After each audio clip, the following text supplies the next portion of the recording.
रमनीश वत्स, ये इतिहास और इतिहास के मुद्दों के साथ खेलना किसको ज्यादा फायदेमंद साबित हो रहा है, राहुल गांधी को या बीजेपी को? जैसा कि शुक्ला जी ने बताया कि पूरे इतिहास को बदल दिया गया, लेकिन राहुल गांधी तो बकायदा इसको लेकर बीजेपी पर हमला बोल चुके हैं कि इतिहास में सिर्फ वही लोगों के सामने बीजेपी अब रखने की कोशिश कर रही है जो कि उनके फेवरेबल नजर आती है। लेकिन वही सवाल जो शुक्ला जी से, उसी का एक्सटेंडेड फॉर्म आपके पास चलती हूँ।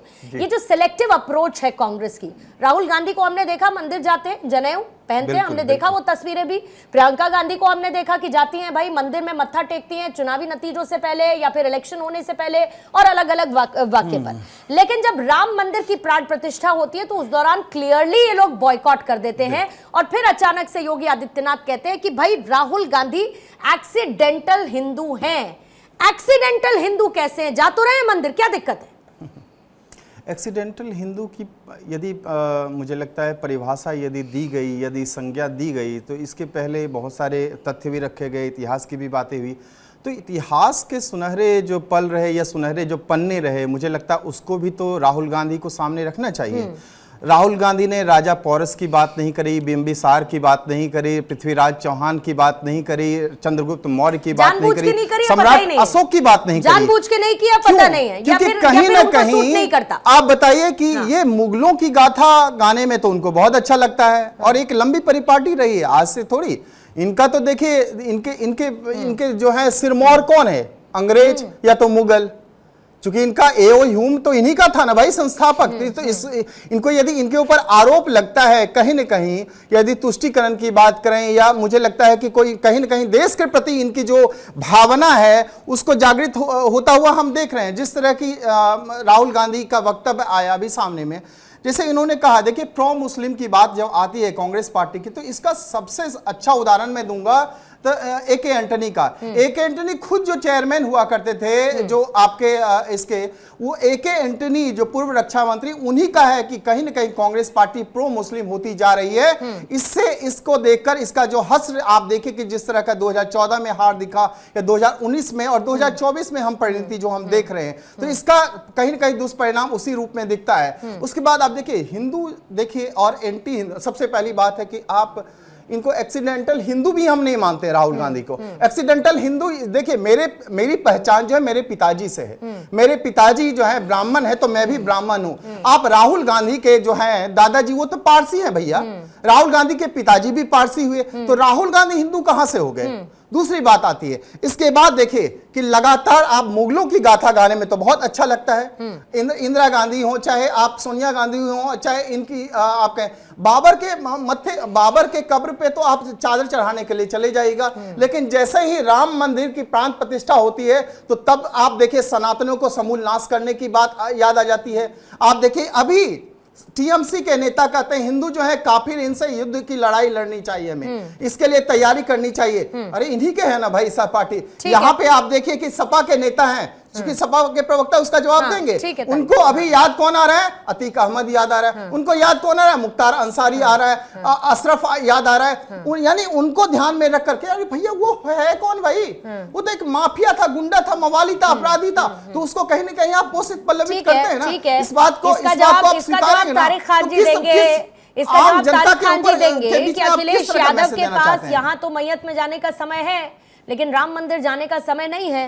तारिक खान साहब, इसका जवाब आपसे लूंगी, लेकिन उससे पहले प्रोफेसर रंजीत मिश्रा आपके पास आते हुए, और अब ये डिबेट थोड़ा ओपन कर देते हैं, 1 मिनट की समय सीमा को खत्म कर देते हैं। रंजीत कुमार मिश्रा जी, जो भी तर्क अभी दिए रमनीश वत्स जी की तरफ से, राकेश शुक्ला ने एक बड़ा जो आपका हिस्ट्री है उसको डिस्टॉर्टेड ना करते हुए एक बहुत क्लियर फैक्ट सामने रखा। क्या मैं सीधे सीधे ना कहूं कि कांग्रेस की पुरानी तुष्टीकरण की जो नीति है, राहुल गांधी उसी को आगे बढ़ा रहे हैं? और इसमें कुछ गलत भी नहीं है ना सर, किसी एक पार्टी की कोई नीति होती है, एक नियत होती है, एक तरीका होता है अपनी पॉलिटिक्स को चलाने का, तो मुमकिन है कि राहुल गांधी ठीक ही कर रहे हो फिर तो।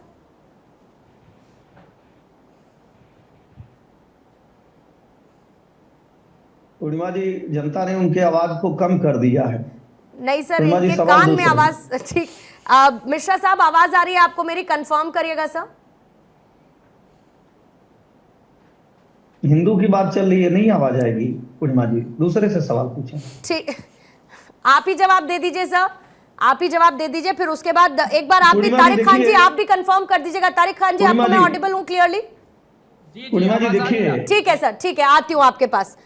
सिंह पूर्णिमा साहब। जी देखिए, हमारे बहुत सारे मित्रों ने बहुत सारी बातें कही। भारतीय जनता पार्टी का प्रवक्ता होने के नाते मैं इन विषयों पे नहीं जाऊंगा। जैसे मुखर होकर उन लोगों ने कहा, बड़ी सच्चाई को कहा। कोई भी आदमी दो तरह से हिंदू धर्म से हो सकता है, जन्म से और कर्म से।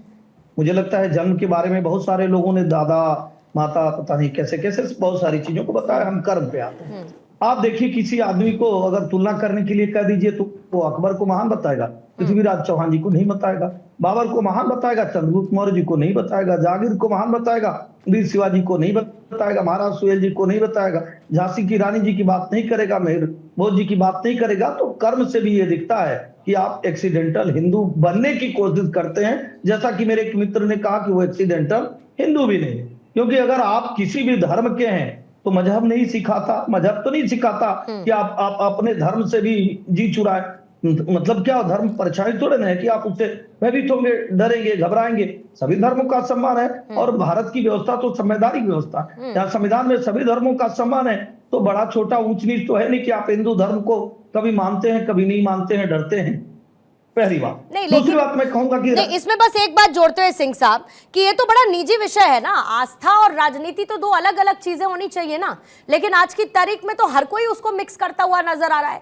बीजेपी जिस तरीके का नैरेटिव सेट करती है, बीजेपी जिस तरीके की बात करती है, ऐसा लगता है कि हिंदू धर्म पर, सनातन धर्म पर विशेषाधिकार अगर अधिकार किसी का है तो वो बीजेपी का है। क्यों है सर ऐसा? बहुत अच्छा, राहुल गांधी बहुत अच्छा को, आपने सवाल पूछा। राहुल बहुत अच्छा गांधी आपने को अगर सवाल लगता पूछा। है कि भाई मुझे साल में एक बार मंदिर जाना है तो एक ही बार जाएंगे ना सर? नहीं, अच्छी बात है, मैं कोई मना ही नहीं किया। कौन सवाल तो देखिए, लोकतंत्र में आप जितने विपक्षी होंगे उनसे पूछेंगे तो कहेंगे भाई लोकतंत्र में हमारे बोलने का अधिकार भी ले लेंगे क्या? नहीं, हम तो एक छोटा सा सवाल आपसे पूछना चाहता हूं। क्यों योगा भारतीय जनता पार्टी का हो जाता है?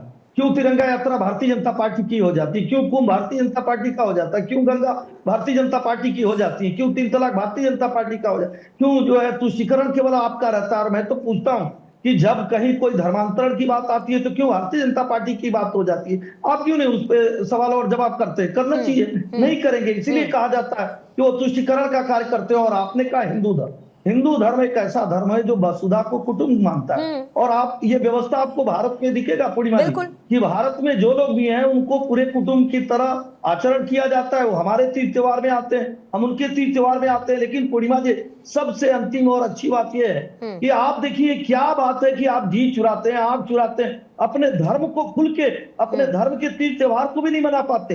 अगर दुर्गा पूजा हो रहा है तो आपको चुन्नी कलावा बांधने में क्या दिक्कत है? क्यों वोट कट जाएगा? हमारे दूसरे धर्म के लोग क्यों नाराज होंगे? वो भी खुशी से हमारे साथ मनाएंगे। यही जो विचारधारा लेकर चली कि नहीं बाबर, हुमायूं, जहांगीर, शाहजहां, औरंगजेब को बढ़ाई, वो आज से नहीं चली। गजनी कोई बहुत बड़े देश से नहीं आया था। अफगानिस्तान में एक छोटा सा गांव गजनी है। यही के लोग उनके साथ मिल गए और भारत के साथ प्रतिघात किए। जैसा कि आज बैठे हुए यहाँ प्रतिघात कर समाजवादी पार्टी के मित्र का आज बयान सुने होंगे। मुरादाबाद में समाजवादी पार्टी के उपाध्यक्ष का आज बयान सुनेंगी और चैनल पर आप सुनाएंगे तो पता चल जाएगा कि देश की व्यवस्था के साथ लोग नहीं खड़े हैं, देश के संविधान के साथ नहीं खड़े, धर्म के साथ खड़े हैं। अगर धर्म का व्यक्ति अपराधी भी हो तो कहते हैं इस बार का वोट हमें उस अपराधी के लिए तो निश्चित तौर पे। ठीक है सर।